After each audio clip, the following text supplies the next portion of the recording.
আন্দোলন সংগ্রামী ছিল না, সাময়িকভাবে অর্থ দিয়ে নির্বাচনকে বাধাগ্রস্ত করতে চাইছে।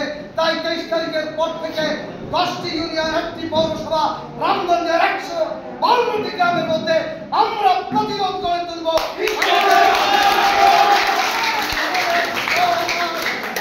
রক্ত দিয়ে যাকে প্রতিষ্ঠিত করেছি, এই রক্তের হোলি খেলা রামগঞ্জে হতে দেওয়া যাবে না।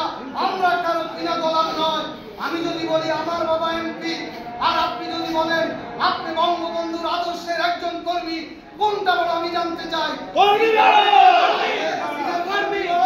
না আমার বাবা এমপি আমি বড়, আমি জানতে চাই। যদি শেখ হাসিনার কর্মী বড় হয়ে থাকে, আজকে সর্বোচ্চ কঠিন শপথ নিতে হবে। আমরা শেখ হাসিনার কর্মী হিসেবে বঙ্গবন্ধুর আদর্শ বাস্তবায়নের জন্য ডক্টর আনোয়ার খানের নেতৃত্বে আগামী দিন এই রামগঞ্জকে সাজাতে চাই। আমি শুধু এইটুকু বলতে চাই, এই ইউনিয়নের সাংসদ 2বার আপনারা নির্বাচিত করেছেন।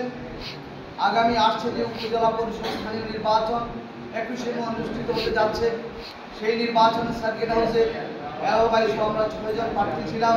উপজেলা চেয়ারম্যানের 8 জন ছিল, তার মধ্যে সবাইকে ফোন দেওয়া হয়েছে, আমরা 8 জন ছিলাম।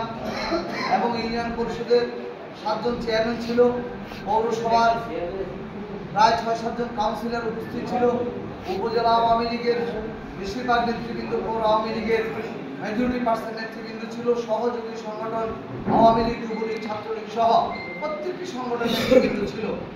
সকলেই যখন মাননীয় সাংসদকে বলেছে যে ও প্রার্থী একক করার জন্য, তিনি বলছে আমার নেত্রী যে ঘোষণা দিয়েছে এই ঘোষণার বাহিরে আমি একটুকু নড়ার কোনো সুযোগ নেই। আপনারা যদি ঐক্যমত বুঝতে পারেন তাহলে আমি আপনাদেরকে স্বাগত জানাই। সেই আলোকে আমাদের 6 জনের উপস্থিতি আলোচনা করে সহযোগী সংগঠন এবং ইউনিয়ন পরিষদের চেয়ারম্যান এবং কাউন্সিলরদের মতামতের ভিত্তিতে যে একটি বোর্ড গঠন করা হয়, সেই বোর্ডের 7 জন সদস্যের মতামতের ভিত্তিতে উপজেলা আওয়ামী লীগের সাধারণ সম্পাদক জনাব কমল হুমায়ুন ভাইকে সমর্থন প্রদান করা হয়। এর পরবর্তী পর্যায়ে তিনার বার্ধক্যজনিত কারণ দলের সাধারণ সম্পাদক এই দুটি দায়িত্ব পালন করা তিনার পক্ষে সম্ভব নয়। সে আলোকে তিনি সকলের কাছে বিনয়ের সহিত আবেদন করেছে, আগামী উপজেলা নির্বাচনে দলের যেহেতু সমর্থন নাই, দলীয় প্রতীক নাই, দলীয় মনোনয়ন নাই, আমরা 6 জনে একমতে পৌঁছেছি। আমি সকলের কাছে অনুরোধ করি বাচ্চুকে সমর্থন করার জন্য। আপনারা আমাকে দিয়েছেন, আমি জিউরিনি, বাচ্চুর অনেক ত্যাগ আছে, সেই আলোকে সকলে ঐক্যমত পোষণ করে আমাকে সমর্থন করে। এই সমর্থনের সাথে মাননীয় সাংসদ ব্যক্তিগতভাবে সম্পৃক্ত নয়, তিনি অভিনন্দন জানিয়েছে। আমরা যে ঐক্যমতে বুঝতে পেরেছি, সেই জায়গায় তাৎক্ষণিক শাহজাহান সাহেবকে 3বার ফোন দেওয়া হয়েছে। এক পর্যায়ে এমপি সাহেব ফোন দিয়েছে, তিনি ফোন বন্ধ করে দিয়েছে।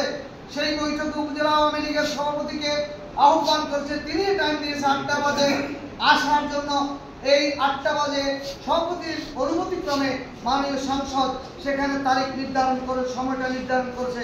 অত্যন্ত পরিতাপের বিষয়, তিনি উপস্থিত হয় নাই। আমি শুধু এইটুকু বলতে চাই, আসন্ন উপজেলা পরিষদ নির্বাচনে মাননীয় সাংসদ দলীয় বা কোনো প্রার্থী এখানে নাই।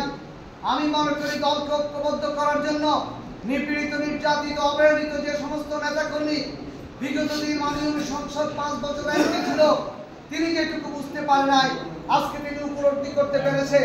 আমি এই পবিত্র কামসুলপুর মাজার জিয়ারত করে আমরা এসেছি।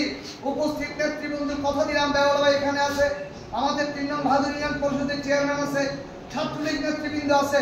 হলফ করে বলতে পারি, আগামী 5 বছর মহান রব্বুল আলামিন যদি আমাদেরকে ন্যাক হায়াত দিয়ে রাখে, এই 1 নম্বর ইউনিয়ন আওয়ামী লীগ সহ সহযোগী সংগঠনের ত্যাগী নেতা কর্মীদেরকে যথাযথভাবে মূল্যায়নের জন্য